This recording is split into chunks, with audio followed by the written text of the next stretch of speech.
Hola a todos y bienvenidos a un nuevo episodio de The Digital Download. Oops. Good afternoon, good morning, and good day, wherever you may be joining us from. Welcome to another edition of The Digital Download, the longest running weekly business talk show on LinkedIn Live, now globally syndicated on TuneIn Radio through IBGR, the world number one business talk, news, and strategy radio network. Today, we are tackling a perennial business challenge: how to keep the pipeline full when everyone seems to be on a vacation. Summer is here, and it's here to stay. We are taking advantage of this time to discuss the fundamentals of authentic social selling with our panelists. But before we begin, let's go quickly around the set and introduce everyone. While we're doing this, why don't you in the audience reach out to a friend, ping them, and have them join us?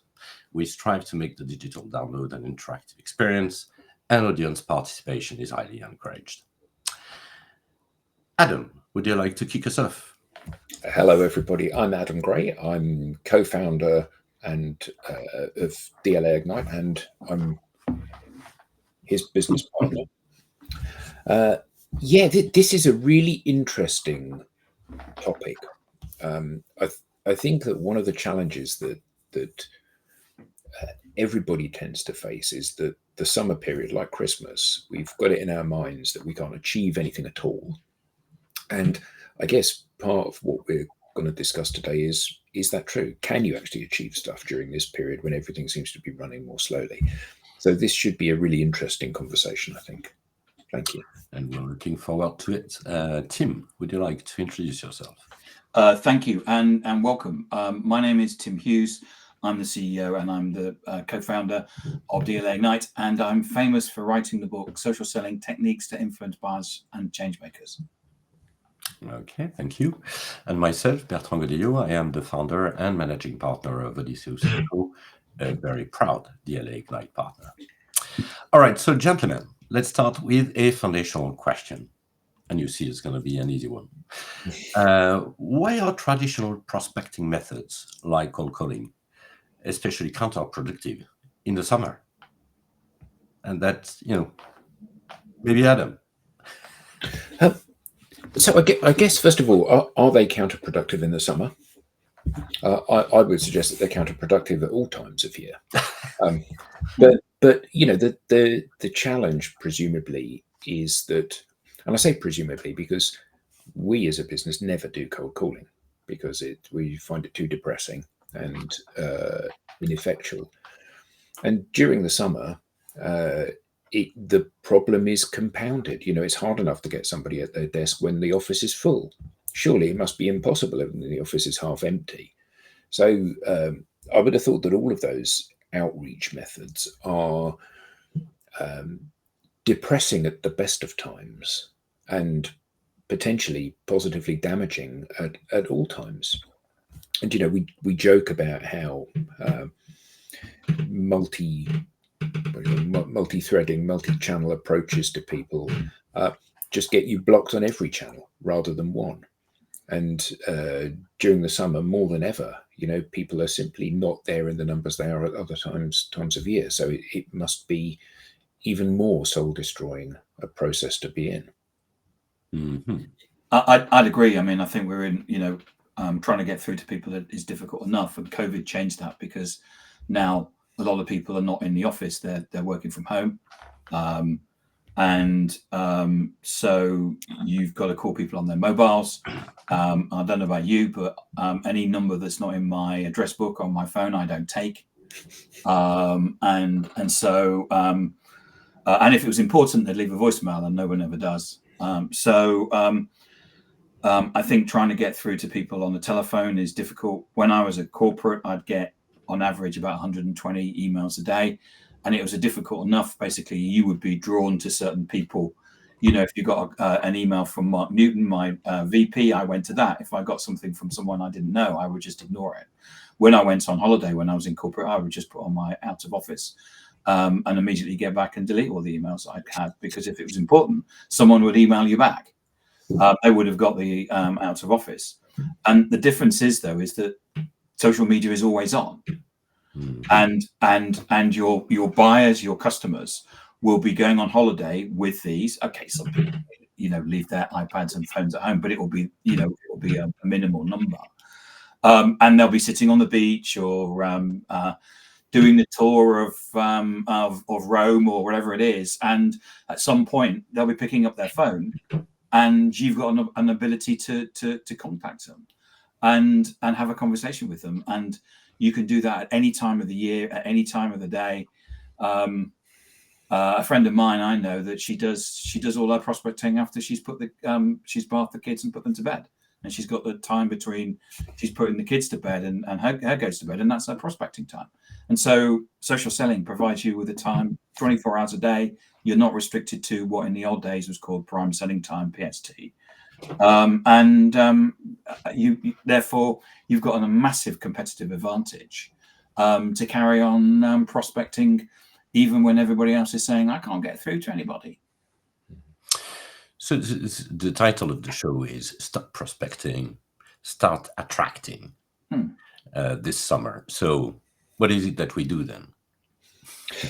So I had a really interesting first meeting with somebody earlier today, and they had initially had some interaction with Tim, and Tim had said, you should probably speak to Adam. So I had a conversation with this person, and you do the normal rapport building stuff when you have a chat and you get to know each other, and he was a great guy, and we got on really well. And then we spoke about kind of how the businesses work, and I said to him about social, and I basically walked him through how you need to be successful on social. You need to have a great personal brand, and you need to have a headline that encourages the person to read the about section, and an about section that encourages people to read the rest of the profile. And then when you've got that nailed, you do these three things. You connect to them, and then you engage with them, and then ultimately you publish content that you hope that they engage with, and you at each interaction you try to strike up a conversation with them. Now, what was really funny was that I said, so you've got, and this person has got like 6,500 connections. And I said, you've got 6,500 connections. How many do you know? A couple of hundred people? And he said, yeah, probably. And the rest of them are just like padding, and I'm completely unaware of who these people are and what they do. I said, well, what you need to do is you need to identify how you become one of the 200. And the best way to do that is to engage with people. So you like and comment on their content, you draw them into some sort of interaction. And he said, yeah, that's exactly what Tim did. And I said, and it worked, yeah? And he said, yeah. I said, you didn't feel sold to, did you? And he said, no, I didn't. And what happened was I actually reached out to Tim and said, maybe you can help me with this. I said, right. And that is exactly what your people can be doing in their interactions. And the nice thing about it is that, and he'd said that he had connected to you, or you had sent him a connection request a long time ago. Yep. Yeah, like 4 years or whatever. Yes. And that you'd sent a follow-up going, hi, it's really great to be connected. You loved it. And he said, I didn't even bother responding to that. No, he didn't. And he said, and then obviously he came back onto. I commented on one of his posts. Yeah, engaged some of his stuff. He looked up who I was. He then looked at the message that I'd sent. Yeah. Okay, this is a guy that I should be having a conversation with. And I think what's really interesting about that is that that's a great example of the slow burn. So you've been connected to him for 4 years. He had been engaging with or seeing potentially some of your content. Certainly you had established yourself as someone that was knowledgeable in his eyes.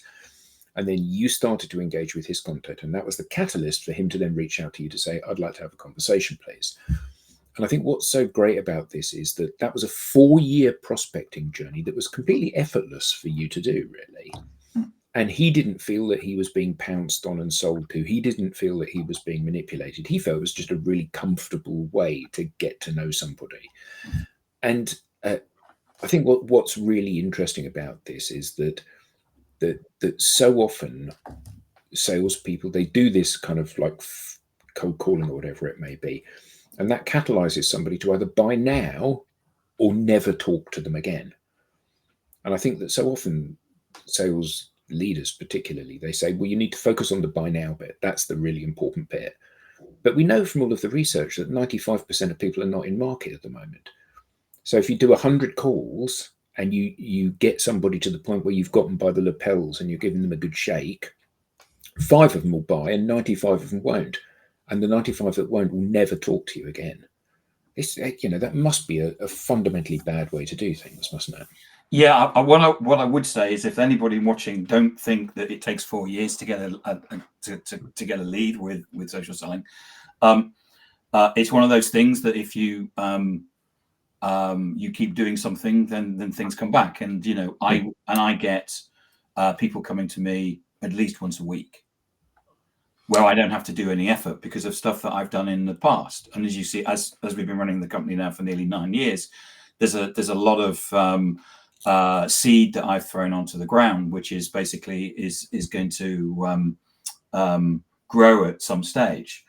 From a right here, right now perspective, I was with a company yesterday, and I was putting together a proposal this morning and a business case, and the sales team are completely invisible to the modern buyer, completely.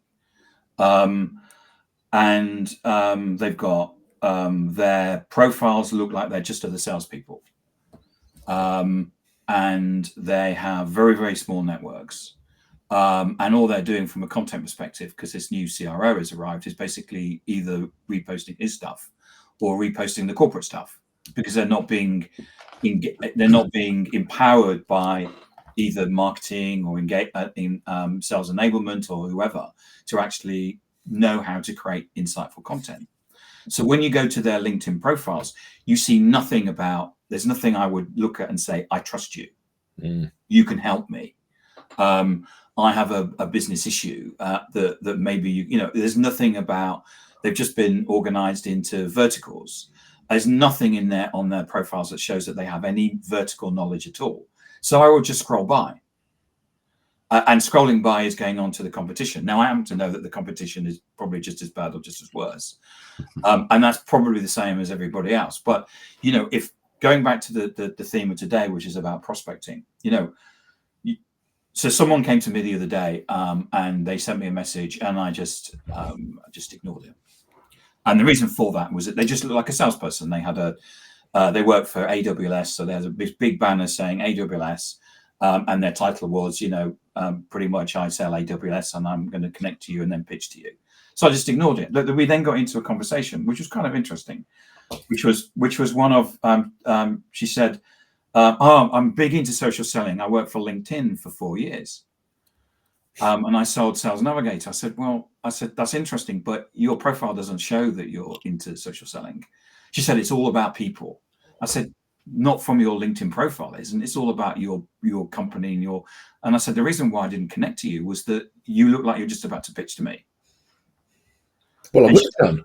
And she went, "Oh, thank you for the feedback." It's like, well, no, that's not a problem. I'm always happy to give feedback, you know. And it was just interesting how someone was saying, "I lived for social selling for 4 years because I worked at LinkedIn, and it's all about the people, not about the brand." But she wasn't actually doing that. I said, "You may think that, but why are you not doing that?" So while I've got the floor, I'm going to say that there's 3 things that you need to do. One is you need to have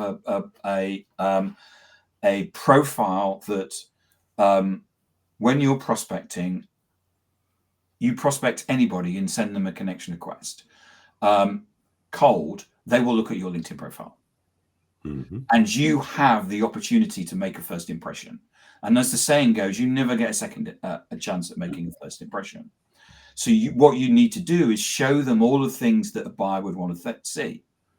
That you're interesting, that you understand their industry, that you understand the business issues, that you have a life out of work, that you're able to tell your personal and professional story, that you're able to facilitate conversations, because ultimately what they want to do is have a conversation, and that you're able to establish authority. You know, when I was first started in sales, my sales leader said, "You are the managing director of your territory." And in effect, your LinkedIn profile should show you're the managing director of your territory. It should show that you understand the latest things that are going on in there, that you understand the business issues that they're facing. And all of that is available. It's like your mini website. It's up 24 hours a day, 366 days a year. And you've got that ability. So, I'm not sitting there waiting for that person to come to me. My profile's doing all the work for me. I'm out on the beach drinking pina coladas in the sun. And they're looking at my LinkedIn profile and working. The second thing, and this is I saw with this company, they're not connected to anybody. So you've got to be connected to the people that you're trying to influence and trying to sell to. Search works differently on LinkedIn than it does to Google. What it does is that when someone searches on LinkedIn, it shows people that are concentric to your network, not necessarily the answer. We also know that from research that people search for brands and products. So all the people that are in market right now, 60% of the market are currently on LinkedIn looking for your products and services. Therefore, your salespeople should be being seen in those searches. They're being seen in those searches because they're connected to the people that are searching. They're being seen in those searches because they have keywords on their profiles. They're being seen in those searches because they're talking about those things or doing what I did earlier on, which is go out and have the conversations themselves. And the third thing is what you need is content, which I've kind of covered, which is content, not that it just says buy my product because we're great. Because everybody says that, every single person that provides a payroll bureau or a payroll system or an HR system says exactly the same thing. Nobody can tell the difference between Oracle, SAP, Sage, or any of the vendors, and they wouldn't expect to because they're not experts. You're the expert; they're not. Therefore, what we're looking for is insight. Tell me something I don't know. Now, I was told this on a sales training course 20 years ago. May even been 25 years ago, about being different and about turning up and knowing about the things that are going on in your industry. This isn't new. It's just that what we're doing is that we're doing it in the digital world. That's really good, Tim, and thanks for. So the good news is we're going to go into each of these topics over the summer and deep dive. My next door neighbour is cutting the hedge, so I'm going to have to go on mute. Are they doing a good job? I can't quite see. Right. Okay, so but maybe a bit of clarification for our audience when we talk about activating our presence, doing proper social selling, if I may call it this way. In the discussions I have, you could say what seems to be best practice is we identify the key players into an account, we create lists, we download them, and then we run a marketing sequence where we're going to do a few comments and then send a few emails and then send a few emails and then ultimately potentially try to call. Is this what we do to attract people? And that might be a question for you, Adam, because I'm sure you're going to love it. Yeah, well, I think first of all, the problem comes with viewing people in that way. I think that there's a really great analogy between how you behave when you're dating and how you behave when you're selling a complex, difficult, strategic purchase. And, in a dating scenario, you would not go into a bar and you'd say, okay, I want all of the people that are more than 5'6" tall. Can you come over here, please? All the people that have got brown hair, you stand here. All the people that are in this age bracket. But you wouldn't do that because the people that you potentially might be a good match with would find that fundamentally off-putting about you. And yet from a sales perspective, that's exactly what we do. We identify what our ICP is, and then we try to process these people at scale in bulk, if you like. And always the story is around qualifying in or out. They're going to qualify you out because you're not ready to buy yet. And these, even using these words is a real turnoff to people. So if you think about Tim and the guy that I had the conversation with earlier today that he connected with 4 years ago, in the process of connecting with this guy, he will have met loads of other people, some of whom he will have had meetings with, some of whom he will have had second, third meetings with, and some of whom will have bought. This guy, as it happened, didn't buy at that point, but he came back later and bought. So how you decide not to prioritize somebody is absolutely crucial in terms of the long-term opinion they build about you. So some people are ready to buy immediately, which is great. Some people are not. And best practice needs to be redefining how we deal with prospects. And I always like to think it's much better to say, if you are a good prospect for me, you fit that criteria that would make you a really good client for me, then this is not about qualifying in or out. This is about qualifying now or later. If I'm the right person to sell to you, you're going to buy immediately, or you're going to buy at some point when you're out of contract, when you have budget, when this is the top of the list of problems you need, whatever the reason you're not going to buy this very moment. So I need to make sure that I don't burn any bridges. And unfortunately, so much of the qualification process is about burning bridges. We prioritize the people that are going to buy today, not the people that might buy next week, next month, next year. Mm-hmm. So I think the best practice needs to be about building friendship with people. If you've got 5,000, 10,000, 20,000, 30,000 connections, you've got more than enough people to sell to for your entire career. And if you doubt that, it's like, how many connections have you got? Well, I've got 700. Well, if they all phoned this week, you're in all sorts of trouble because you can't handle that kind of bandwidth. So you've probably got enough of the people. They may not be in the right place. So you may need to build your connections in the places you want. But if you've got a big network, you've got more than enough people in it. You need to make sure that those people know who you are and they respect you. And you don't do that by saying, you're going to buy from me. You're going to buy from me. You're going to buy from me. Because there comes a point when they say, I don't want to listen to that anymore. So we love it, but we know that most sales leaders will actually set KPIs on calls. How many calls did you make this week? So I think maybe, and we can discuss whether it's the right thing to do, or is the only thing to do. But over the summer, what could be a realistic KPI that you could set as a sales leader? Well, you could say within your target accounts, if these are the 10 companies that you need to sell to, and the people at this seniority and above are people that are actually going to write purchase orders for you, mm-hmm. How many of those people are you connected to today? How many are you going to have connected to in a month's time?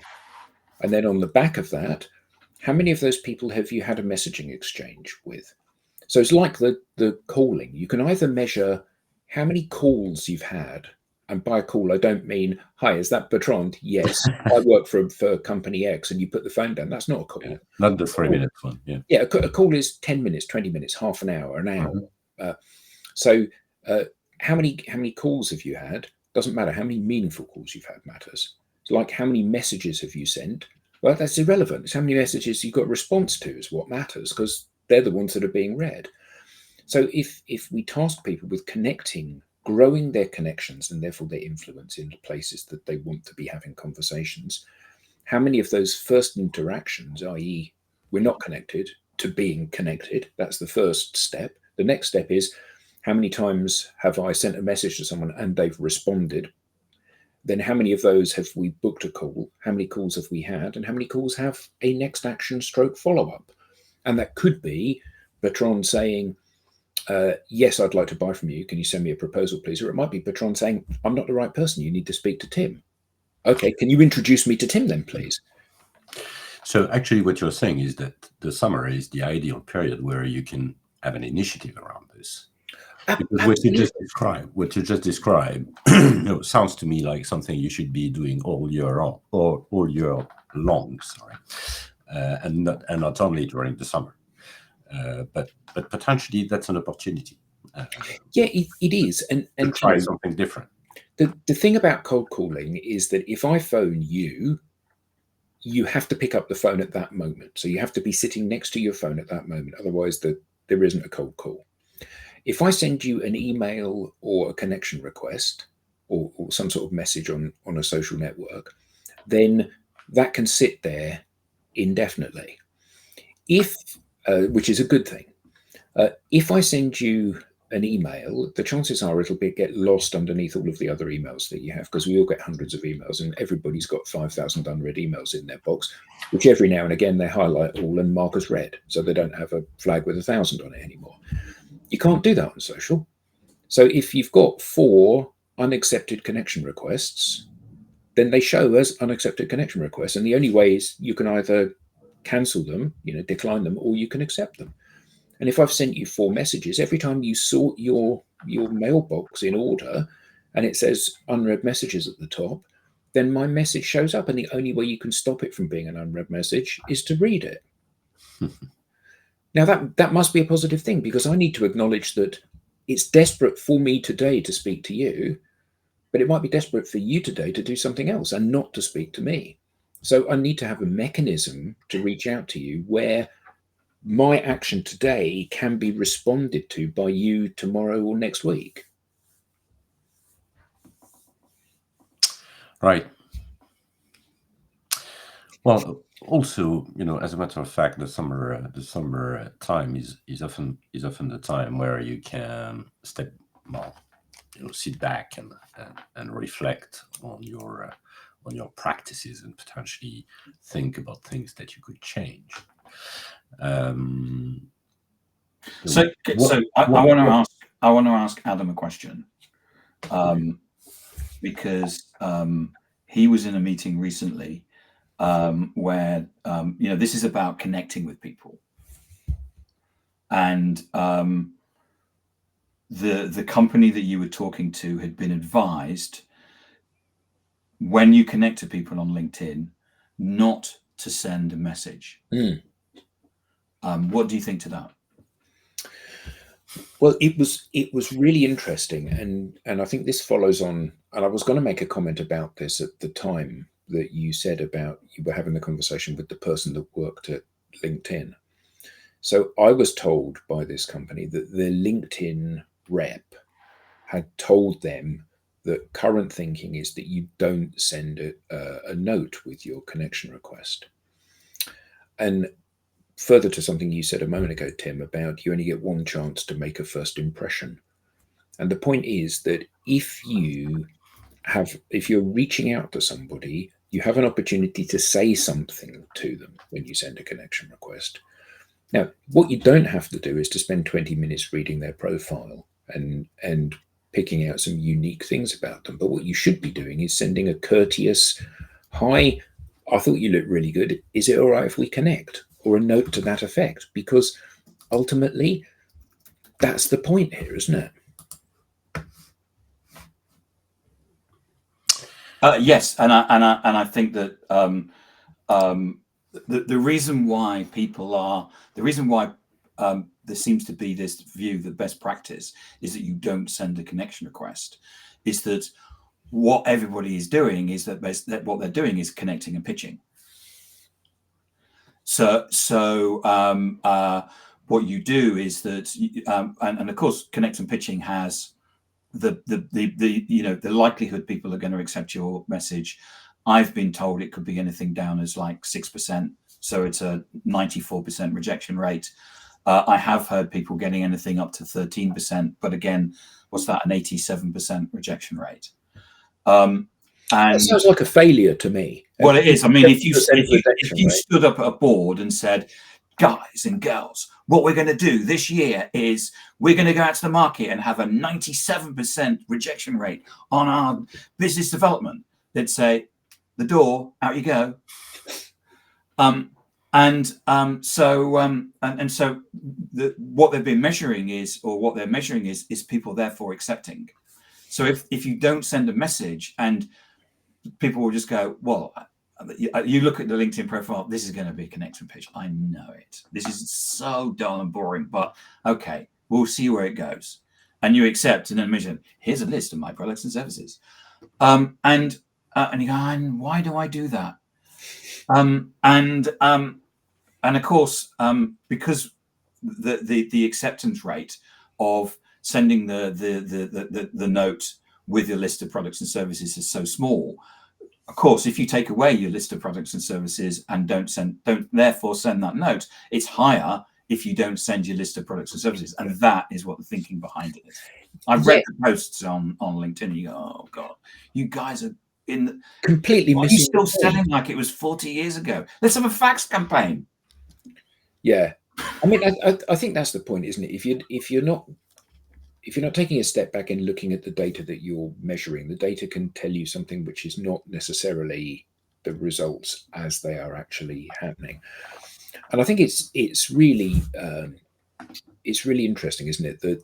That I find that when I'm coaching a group of people, there will be some people in the group that will really push back against this until such point as they've seen some success, and I see what's happening now, because even if the number of people that accept the connection request, if you put a message with it, doesn't increase the percentage, what happens is their opinion of you changes. So the number may remain the same, which the data may show that there's no benefit. However, the likelihood of those people to take a call with you or recognize you or engage with your content increases exponentially. And we've got a hello, glad to see you here from Julia in the comments, and she'll be a prime example of this. Somebody that is absolutely doing some. We bring up Julia's comment. Oh, sorry. Yeah, sorry. Hi, Julia. Nice to see you. And she's someone that absolutely has got this down. You know, her social presence is extremely good, and her interaction with people and content she posts is also extremely good. So if you're watching this, go and have a look at Julia's. Leave that up, Bertrand, because her name isn't like Jones or Smith. People might need to. If you go and have a look at her profile, what you'll see is you'll start learning about Julia. You'll come away from it saying, I think I know you. Mm. And I think maybe we could, maybe I think I could trust you. Maybe we could do business. And that's the place where you want to be. Mm. Surely. Yeah, I think what's interesting is that this stuff is all, and again, I had a conversation with this morning. All of this stuff is blindingly obvious. You know, it's so straightforward, but most people still don't do it. So, Tim, and you too, Bertrand, having taught this many times, that there's no point during the kind of the pitch for this concept to people. Here's how you need to behave in this environment. Nobody ever pushes back and says, I don't believe that's how you need to behave. Everybody understands this. Everybody agrees with this. Salespeople, better than anyone, know how to be personable, build rapport, win trust, make friends. And yet somehow when they go into this digital medium, the desire to create something that goes viral and does your work for you seems to outweigh the fact that they know that behaving in this way will be a successful way to behave. I'd like to bring the comment from Craig. Yeah, Craig Dupree. And maybe Tim, you can read it. So. Yeah. So I know Craig. We've known each other for 25 years, maybe, Craig. A meaningful conversation. So he's talking about cold calling. Meaningful conversation is speaking directly with a person with the authority to tell them if they're in the market and if they're not, when they plan to next be in the market. Before Y2K, so I'm assuming he means the year 2000. I could achieve 20 of these per man day, and he could. Since COVID, it's more like 6 to 10 per man day. So there has to be some demand generation automation in place to compensate for the reduced number of meaningful conversations. So what do we think about this? If I'm perfectly honest, the first part of that I can't argue with. The next bit, when they plan to be next in the market. See, if I received that call from somebody, I would find that frankly quite offensive. The reason being that I want you to help me. What I don't want is for you to sell to me. I know that selling is a byproduct of this conversation. So I would like you to share with me your advice, your expertise. 28 years. 28 years. Okay, great. Thank you. Yeah, I want you to help me. I want you to share your expertise. I want you to put me on the right course, and there may be a commercial interaction at some point down the road as a result of that. But the idea that you are happy to talk to me if I'm ready to buy and not if I'm not is feels like profiteering. You know, I think it's interesting to see from Craig's. I mean, Craig is a good barometer. And Craig is an outlier because I know he's actually a very good cold caller. I mean, 6 to 10, I've seen people post on LinkedIn, SDRs who are saying they're getting 1 meeting a week. I mean, there's one company that we're talking to where they have an SDR team of 5, and they've not got one single meeting the whole of this year. Yeah. And so I would say Craig is an outlier, but I think it's really interesting to see how. When we say that the returns from cold calling are reducing, Craig's actually got some really good data that show that. Yeah, and I think what's interesting though is that I don't think that this is. I think the main driver for this is that most people in their normal day-to-day lives do not want to have a telephone conversation with somebody. And certainly people under the age of 35 don't use the telephone anyway. So yeah, and I think that the fact that we all want, what research was it that said about like 80% of people wanting a completely rep-free experience, and I think that part of the challenge here is that the telephone is can be a very threatening environment for the person that's being sold to. The seller, it's great because they can control what happens next, but for the buyer, it can be an incredibly scary experience being on the end of a sales call. I mean, it's interesting the comment about automation because I get, as I've said here before. I mean, if you send me a spam email, I just create a rule in mail, so it always goes to the waste paper. You don't ever get one again then? I don't ever get one again. And the last time I looked, there's over 1,000 rules or something. But yes, the other day, this week, I actually got, because I tweeted it, actually got 2 emails from 2 different people with exactly the same titles, with exactly the same content. And you just know, this is just a prince in Nigeria trying to get rid of their money. This isn't, and no, do people really buy from spam emails? But I think the interesting thing about the telephone is that I believe that cold calling has had its day, but I think the telephone is still an immeasurably powerful mechanism for having conversations with people. And I think that for many salespeople, they're scared of acknowledging that cold calling doesn't work because what they hear is that telephone doesn't work, and telephone does. If I've got the opportunity to have a call with somebody rather than send them a message on LinkedIn, I'll take the call every single time. The issue is the cold bit. So, if you get a cold email from someone or a cold pitch from someone or a cold call it's the cold bit that's the issue, not the medium that it comes in. Yeah, and clearly, I mean, based on experience, you can have longer conversations as well. So if you've done your job properly, so basically, as you said, Tim, earlier, you've made the first good impression, and then you have established somehow your authority and credibility onto your topic. You're more likely to get a yes to a equal request for for having a proper conversation, because you're already part of you already have built a relationship. And I think this is what we are saying is very different. And again, we're not saying we don't want to talk to anyone. It's actually the exact opposite. We want to talk to as many people as we can, but maybe not in the same spirit. And that, back to what Craig was saying, is also the volume. So, how many no's do you get for a yes? Which is also, I would say, almost an historical, or at least a traditional approach of volume, so that you target a lot to have what you need. While I think our approach is different in the fact that we're not pitching our first level network. We are having discussion with the first level network to open to open their own network. And if I look at my own figures, I have a very small network of 5,000, maybe close to 6,000 people.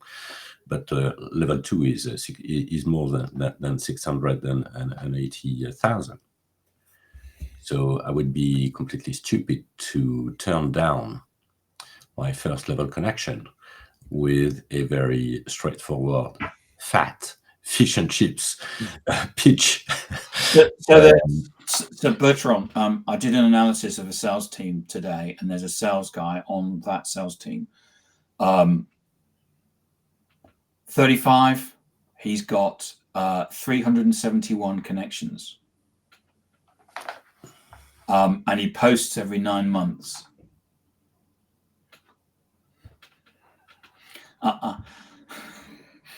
So looking at Craig's last couple of comments, it strikes me that we're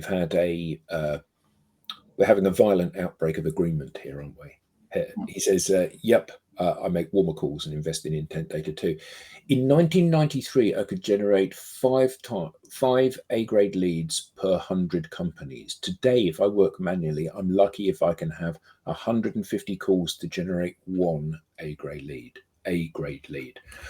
And yeah, I mean, I think that we're seeing this in everything, aren't we? The research from Sixth Sense saying about how typically the buyer is 70% of the way through the journey before the seller even knows that they exist. In some instances, they completely self-serve and then they simply phone up to negotiate a price.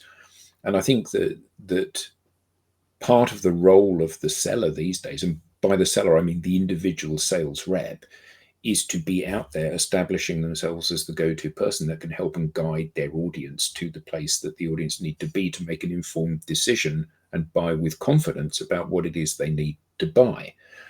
And the only way that they can do that, unless they've got a whole section of the company website devoted to them and their ramblings, the only way they can do that is on their social presence. Well, there's 2 things that companies have to do now for sales and marketing, isn't there? Because AI has basically changed everything. So let's take the human part of the buying process that people are still forming. So we know that, as you said, buyers are self-serving. They're going on to social media. We know that from the data, and they're making decisions about who they're going to shortlist.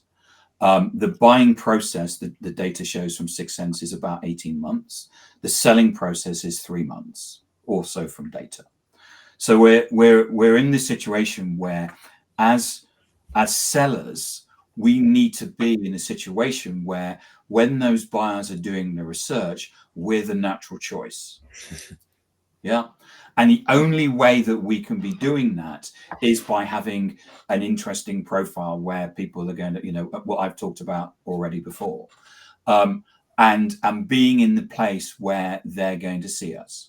So that's the human part of selling today. If you want to be successful today, that's what you do.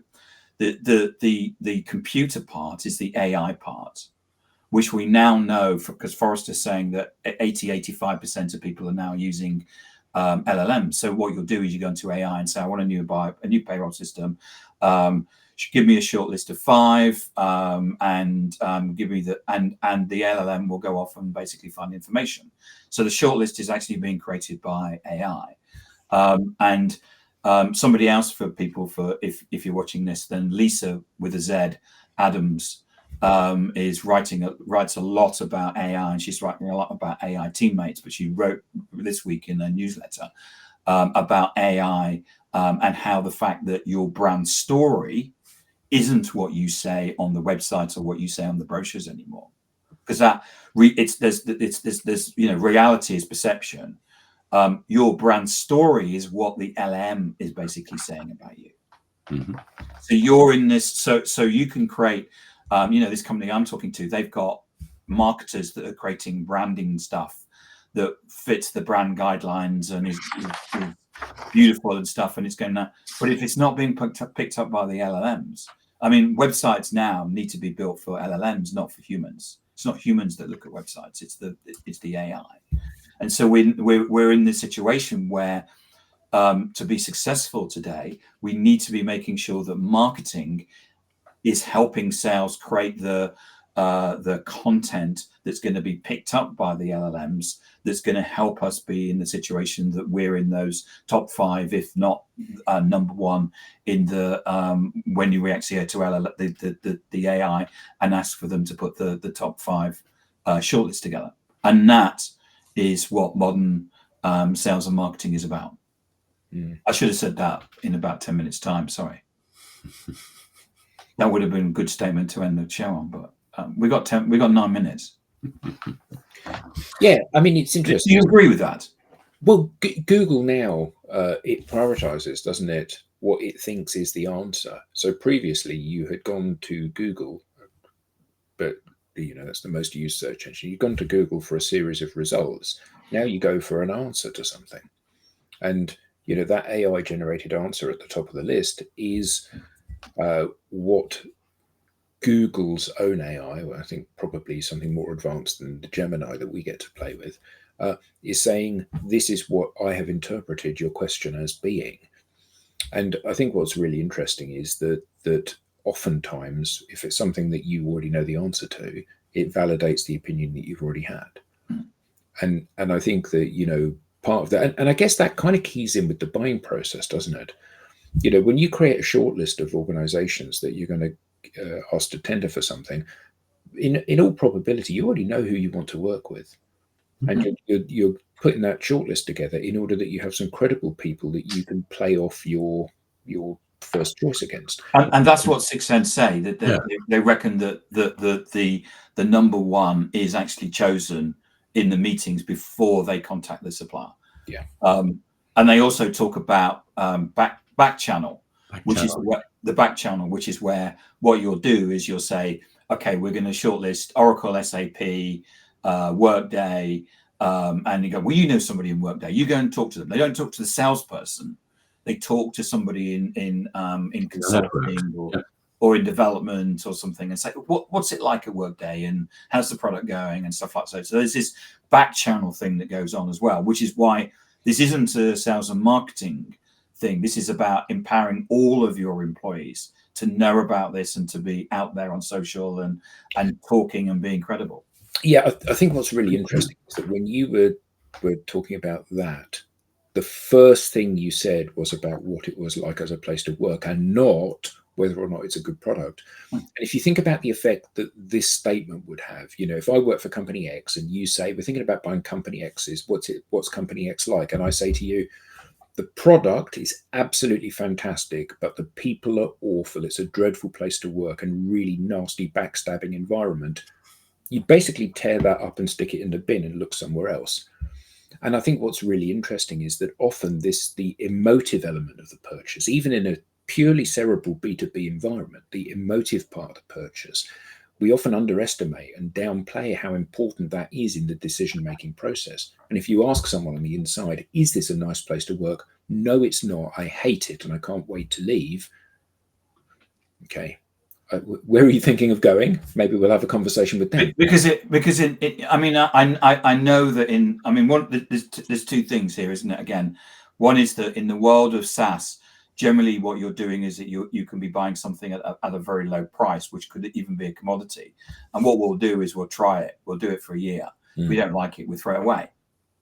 And a lot of SaaS has become that. But in the world where I worked, which is selling finance, accounting systems and supply chain systems and human resources systems and payroll systems, and Craig was also in the ERP market because we had a grand term for it.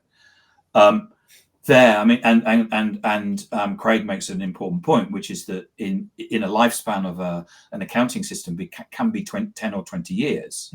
So when you're making a commitment to an organization, you're probably making that commitment, and you probably won't be there when they replace it. Yeah. And so it's you're buying. It's not just a product, but you're buying into the culture of the company that you're purchasing from. Yeah. And if someone says it's toxic here, you'll go, okay, we'll try someone else. But there again, maybe they're all toxic. So, gentlemen, back to our topic of the day. Thanks for chairing us.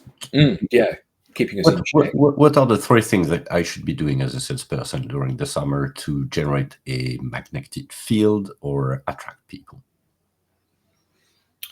The top 3. Yeah, so assuming that you've got a profile which turns people on rather than off, and that nowadays is table stakes. You need to be doing the 3 things that you should always be doing. You should be connecting to people. So growing the influence in the places that you want to have conversations. Second thing is you should be engaging people. The fact that you've accepted my connection request doesn't mean that you know me from Adam. Boom, boom. And lastly, you need to be publishing content, and the content in itself in 3 parts. Content about what you do, because I need to understand your business and how it adds value to me. Content about what I do, because everybody likes to hear about themselves. And lastly, content, perhaps most importantly, content about who you are, because that's the content that galvanizes people to engage with your content. So, and what do you mean by that? So I was thinking of the Seismic example. The guy who worked for Seismic. He doesn't work anymore, which is why I've mentioned the company. Yeah. So this was a guy, and I've been having a number of conversations with him, and he was a very diligent poster, and he posted something every single day. And the majority of stuff that he posted was corporate content that he flipped onto his profile. And occasionally he would write something, but it would all be about the company. And he said, I keep growing my network, but I'm struggling to get anyone to engage with my content. And he had quite a big network, maybe 3, 4, 5,000 people, and he was getting 2 or 3 likes per post. And I said to him, the problem is that it's all about what you do. And they know that because he was in a sales role, albeit a sales leadership role, and people knew that if they dropped a like on one of his posts, he'd be on the phone saying, Tim, you like my post, does that mean you want to buy some of our product? And I said to him, you got anything fun that goes on in your family outside of work? And he said, yeah, my son is training to be a paddy diver. He's only young, but he's already got his first certificate. So, well, why don't you do a post about that? So he did a post about his son, which got 200 likes in the first hour of being up. And he phoned me up saying, oh my God, I can't believe that this has just happened.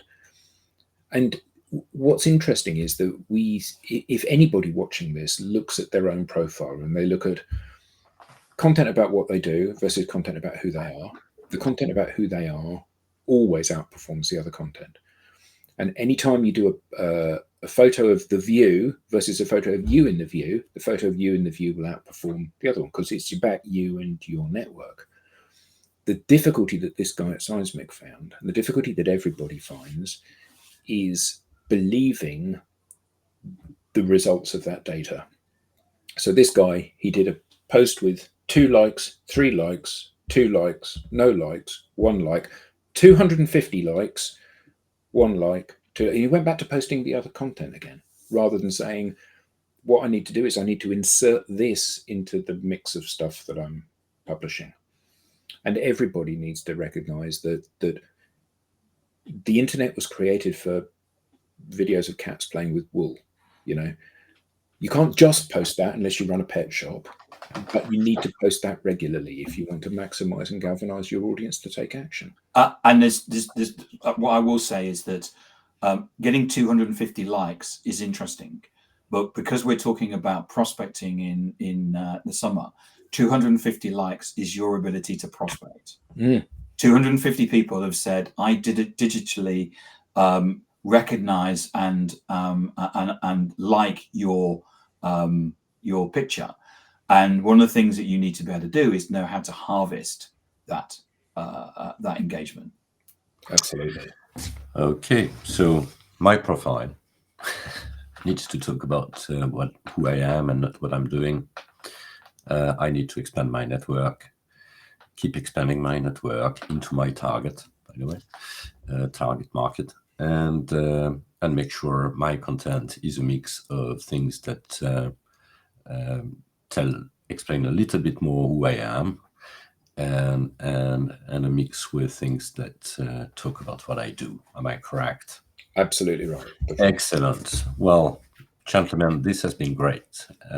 As you know, we now have a newsletter. So if you don't want to miss an episode or the show Insight. It's going to blank across my face, isn't it? It's going. Yes, it's going to. Yeah, perfect. That's better. The show insights and reminders of upcoming episodes, just flash the QR code on screen or visit us at digitaldownload.live/newsletter. Thank you very much, gentlemen. Have a great weekend and we'll be back soon. Thank you. Thank you. Bye-bye. Bye, everybody.